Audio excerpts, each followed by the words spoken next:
Sir, Ajmer Sharif की दरगाह को के सर्वे को लेकर के बहुत सारी बातें चल रही हैं, चर्चा में बहुत है, क्या कहना चाहेंगे सर आप? मुझे लगता है कि कोर्ट अपनी मर्यादाओं का उल्लंघन कर रही है।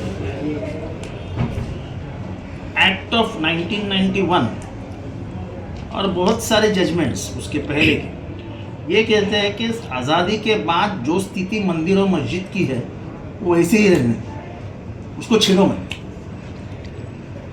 ये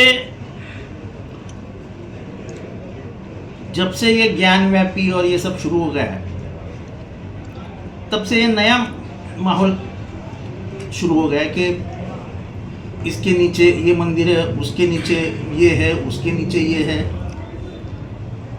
किसी ने परसों कहा कि अगर तुम सब खोदोगे भारत तो तुमको सिर्फ बुद्ध के स्तूपा नजर आएंगे, बाकी कुछ भी नहीं नजर आएगा। अभी अजमेर शरीफ का वाकया तो यह है कि इतिहास में ऐसा मानते हैं कि भारत में दो इज़म्स थे, एक सूफीज़म और एक शैविज़म। सूफीज़म और शैविज़म का कोई ज़्यादा अंतर नहीं था,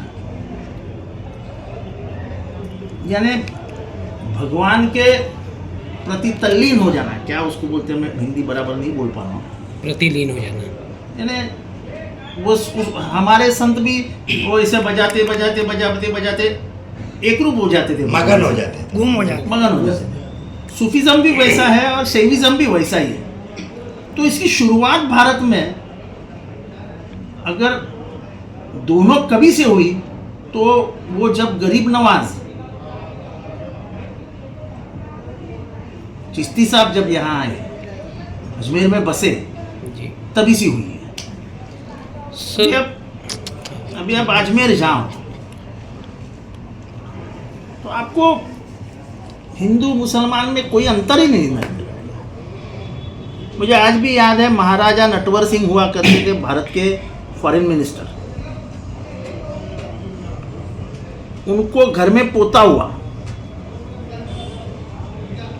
तो पोते का नाम रखने के पहले वो खुद पोते को लेके अजमेर शरीफ के दरगाह पे पहुंचे और बच्चे को मज़ार पे रखा और फिर घर लेके गए और फिर उसका नाम रखा।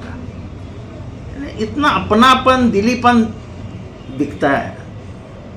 अभी क्या नया शुरू कर दिया है, क्यों ये देश का माहौल खराब कर रहा है?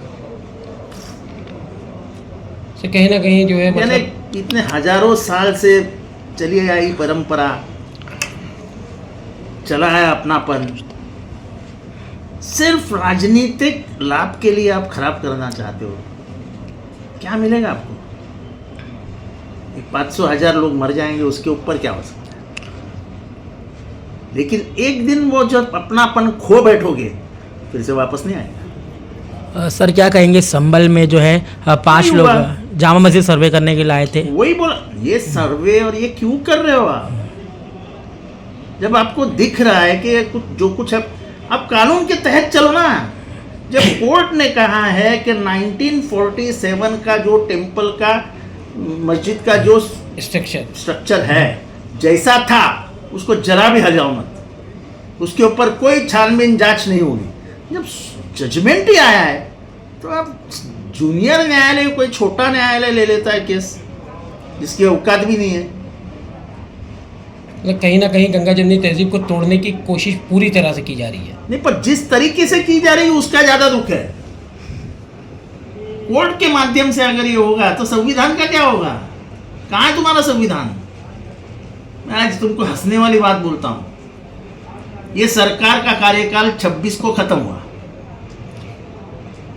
26 को खत्म होने के बाद यहाँ तुरंत राष्ट्रपति राजवट लागू हो जानी चाहिए।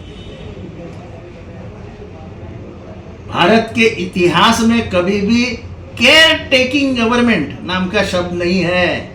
संविधान वैसी तरतूद नहीं करता है। जिस दिन तुम्हारा कार्यकाल खत्म हुआ उस दिन राष्ट्रपति लागू हुई। क्या मजाक बना रखा है यार, केयर टेकिंग चीफ मिनिस्टर, ये शब्द ही नहीं है संविधान में। इमीडिएट चीफ मिनिस्टर्स के पावर्स ट्रांसफर हो जाते हैं गवर्नर को, और गवर्नर अपने पावर्स के माध्यम से राज्य चलाता है। हमारे यहाँ आवाज निकालने वाले भी कोई नहीं रहे।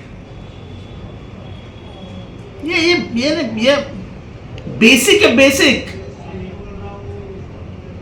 यानी अनपढ़ तो भी समझेगा कि ये गलत हुआ है। इतनी बड़ी गलती केंद्र सरकार, राष्ट्रपति, गवर्नर कैसे कर सकते हैं? राष्ट्रपति शासन लागू हो जाना चाहिए। सर, आनंद परांजपे द्वारा जो है आरोप भी लगाया गया कि आपने जो है सेटिंग लगा करके मुमरा में जीत हासिल की। हाँ, लगाई मैंने। जा बोलना, दूर निकल जा। बोलना हिम्मत है ना तुम्हारे में तो जा बैलेट बॉक्स का वोटिंग लेके आओ। जा, चैलेंज देता हूँ बैलेट। अभी 97 का लीड है। नेक्स्ट टाइम जब चुनाव लड़ोगे ना, अगर बैलेट पेपर पे आओगे तो 1,27,000 से हारोगे।